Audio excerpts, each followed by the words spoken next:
इस बार बहुजन विकास अघाड़ी अपनी तीनों सीटें हार गई। वो बहुजन विकास अघाड़ी जो पिछले 30 सालों से यहाँ पर जीतते हुए आ रही थी, इस बार तीनों सीटें हार गई। ये बहुत दुख की बात है। वो बहुजन विकास अघाड़ी जो हमेशा हर तबके को साथ में लेकर चलती रही है, चाहे मुसलमान हो, चाहे क्रिश्चियन हो, चाहे हिंदू हो, चाहे और भी कास्ट के लोग हों, हर कास्ट को साथ में लेकर वो आगे बढ़ी है और हर कास्ट के लोगों का एतमाद, हिमायत और वोट वो हासिल करती रही है। इसी वजह से पिछले 30 सालों से वो यहाँ पर जीतती आई है। लेकिन इस बार बहुजन विकास अघाड़ी अपनी तीनों सीटें हार गई यहाँ से। इसके असबाब क्या हैं, इसके वजूहात क्या हैं, किन लोगों का हाथ है इन तीनों सीटों को हराने के लिए, इसका जानना ज़रूरी है। जब मैंने इस सिलसिले में होमवर्क किया और जो वोट बहुजन विकास अघाड़ी को मिले हैं उसको जब मैंने चेक किया, देखा, तो पता चला कि मुसलमानों का जितना वोट बहुजन विकास अघाड़ी को पहले मिलता था उतना ही वोट इस बार भी मिला है। क्रिश्चियनों का जितना वोट बहुजन विकास अघाड़ी को पहले मिलता था उतना ही वोट मिला है। दूसरे हमारे बरादरान वतन जो हैं उनका वोट इस बार बहुजन विकास अघाड़ी को कम मिला है। तो इसकी क्या वजह है कि हमारे वो बरादरान वतन जो हमेशा बहुजन विकास अघाड़ी को अपने वोटों से नवाजते रहे, इस बार उन्होंने बहुजन विकास अघाड़ी को वोट नहीं किया? इसकी क्या वजूहात हो सकती हैं? इस वजूहात पर हर एक को अपने एतबार से गौर करना चाहिए और सोचना चाहिए।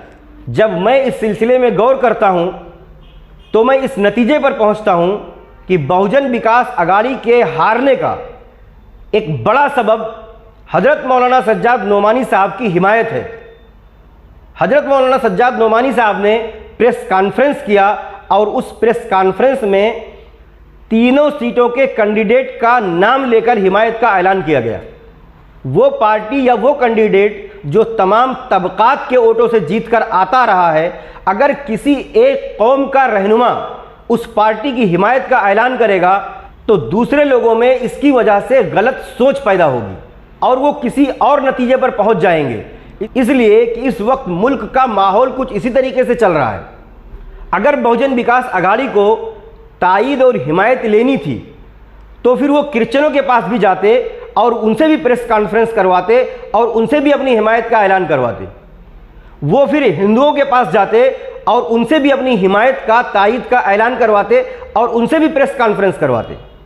लेकिन सिर्फ मुसलमानों के रहनुमा के पास जाना और उनसे प्रेस कॉन्फ्रेंस के ज़रिए से अपनी हिमायत का ऐलान करवाना, दूसरे लोगों ने यह समझा कि लगता है ये पार्टी अब इन्हीं की पार्टी हो गई है और मुसलमानों के ही काम करने वाली है, तो इसको वोट दे करके क्या फ़ायदा है।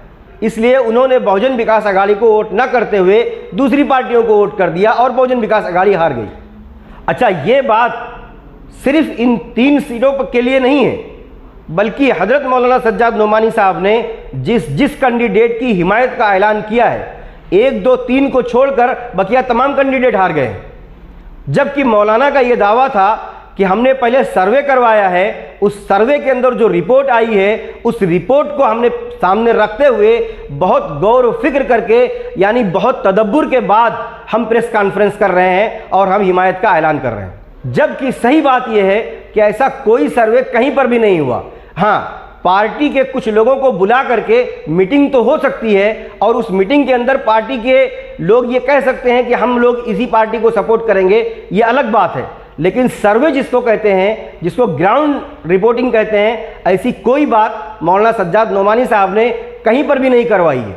मिसाल इसकी ये है कि मौलाना सज्जाद नोमानी साहब ने औरंगाबाद के बारे में अपने प्रेस कॉन्फ्रेंस में डॉक्टर अब्दुल गफ्फार कादरी साहब की हिमायत का ऐलान किया, जबकि आज उठा करके रिजल्ट आप देखिए, डॉक्टर अब्दुल गफ्फार कादरी साहब को 6000 वोट भी नहीं मिल पाए।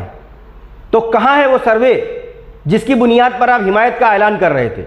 और वहीं पर इम्तियाज़ जलील साहब को 91,000 से ज़्यादा वोट मिले।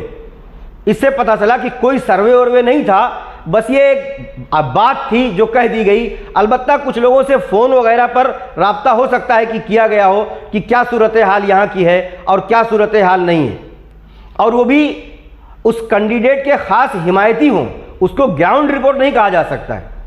बहरहाल, बहुजन विकास अघाड़ी के हारने के जो असबाब हैं, जहाँ तक मैं समझ पाया हूँ, उसमें एक सबब मौलाना सज्जाद नोमानी साहब का प्रेस कॉन्फ्रेंस करके बहुजन विकास आघाड़ी की तीनों सीटों की हिमायत का ऐलान करना है। इससे बहुजन विकास आघाड़ी को वोट करने वाला वो तबका अलग हो गया जो हमेशा बहुजन विकास आघाड़ी को वोट किया करता था, जिसकी वजह से बहुजन विकास आघाड़ी हार गई। बहुजन विकास आघाड़ी के तीनों सीटें हारने के और भी असबाब हो सकते हैं, आप भी गौर कीजिए और उसको भी बयान कीजिए। लेकिन मैं जिस नतीजे पर पहुंच रहा हूं वो यही देख रहा हूं कि मुसलमानों का वोट बहुजन विकास आघाड़ी को मिला, क्रिश्चियनों का वोट बहुजन विकास आघाड़ी को मिला, हिंदुओं का वोट बहुजन विकास आघाड़ी को इस बार कम मिला। और उसका एक सबब मौलाना सज्जाद नोमानी साहब का प्रेस कॉन्फ्रेंस है। बहरहाल ये मेरी अपनी राय है, आप लोग भी एनालिसिस कीजिए, आप लोग भी तजज़िया कीजिए और अपने अपनी राय का इजहार कीजिए, ताकि आइंदा के लिए ऐसा ना होने पाए कि बहुजन विकास आघाड़ी अपनी तीनों सीटें हार जाए। क्योंकि 30 साल से ये पार्टी यहाँ पर तमाम तबकात को लेकर चल रही है और काम कर रही है। इसके नेतृत्व में, इसकी सरबराही और सरपरस्ती के अंदर नाला सुपारा, वसई, नए गांव, विरार बहुत सारे तरक्कियात के मंजिलें तय किए हैं। तो एक पार्टी एकदम से तीनों सीटें हार गई, इस पर बहुत रंज होना चाहिए, बहुत अफसोस होना चाहिए और आने के लिए कुछ ऐसा लाहेअमल तैयार करना चाहिए जिससे ऐसा ना होने पाए।